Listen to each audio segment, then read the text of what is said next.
বিরল। তিনি ছিলেন বাংলাদেশের প্রথম এবং মুসলিম বিশ্বে দ্বিতীয় নারী প্রধানমন্ত্রী। গণতন্ত্রকে ভালোবেসে তিনি গণতন্ত্র প্রতিষ্ঠার জন্য লড়াই করেছেন এবং দায়িত্বকে গণতন্ত্রকে কার্যকর করার উদ্যোগ নিয়েছেন বলেই দেশ বিদেশের গণতন্ত্রকামী মানুষ তাকে গণতন্ত্রের মাতা বলে সম্মানিত করেছে।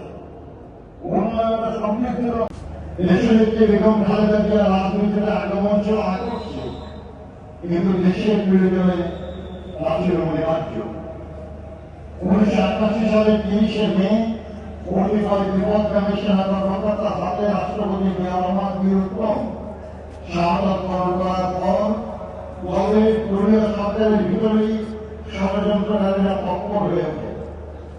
সাংগঠনিকভাবে বিএনপি এবং সরকার কখনো মতামত করেননি। কোন প্রলোভন, কোন ষড়যন্ত্র বা হুমকি তাকে তার জীবনের সেই দিন অব্দি আপোষের পথ বেছে নিতে বাধ্য করতে পারেনি। তিনি বরাবর থেকে গেছেন দেশের মানুষের পাশে। তিনি বলতেন, বিদেশে আমাদের বন্ধু আছে, ইন্তেকাল করেন। তার লাশ যখন ঢাকায় আসে তখন তার মা দেশনেত্রী বেগম খালেদা জিয়াও ছিলেন তার গুলশান অফিসে সেই একই সরকারের